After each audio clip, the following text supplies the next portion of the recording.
যারা যারা যে গাছের চারাটি রোপণ করবেন, আপনাদের দায়িত্ব কিন্তু আজকে রোপণ করে চলে গেলেই কিন্তু, শুধু রোপণ করলেই কিন্তু কাজ শেষ হয়ে যাচ্ছে না।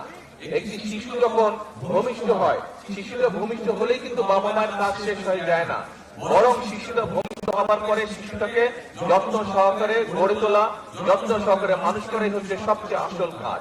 কাজে এই গাছটা যেটা আপনারা আজকে রোপণ করবেন, এই যে 2000 গাছের চারা রোপণ করা হবে, এই গাছটা কিন্তু শিশু গাছ আছে, শিশুর মতো, এটিকে বড় করতে হবে। কাজে যারা যারা গাছের চারাটি রোপণ করবেন তাদের কাছে আমার অনুরোধ থাকবে, এবং যেই বাড়ির সামনে গাছটি রোপণ করা হচ্ছে সেই বাড়িতে যারা বসবাস করবেন অথবা আশেপাশে যদি দোকান থাকে, প্রত্যেকের কাছে আমার অনুরোধ থাকবে, আহ্বান থাকবে যে গাছটি একটা সাইজে বড় না হওয়া পর্যন্ত দয়া করে গাছটিকে যে যতটুকু পারেন, যেভাবে পারেন গাছটিকে দয়া করে যত্ন করবেন যাতে গাছটি বড় হতে পারে। কারণ এই গাছটি যদি বড় হয় আপনি বুক ভরে শ্বাস নিতে পারবেন।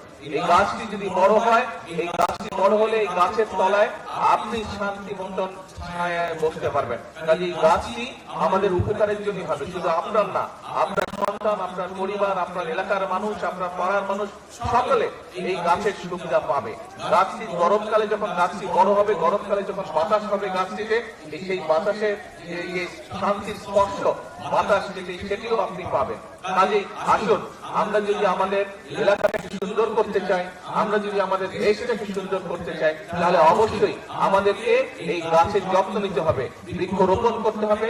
এই বৃক্ষটি বড় হলে যাতে এই বৃক্ষের সুবিধা সকলে পায়, প্রত্যেকটি মানুষ পায়, ওই বৃক্ষের আশেপাশে যারা বসবাস করেন প্রত্যেকটি মানুষ যাতে সেই বৃক্ষের সুবিধাটা পায়, আমাদেরকে সেটাই চেষ্টা করতে হবে। আসুন আল্লাহর নাম নিয়ে বিসমিল্লাহ বলে আমি আমার চারাটি রোপণ করছি।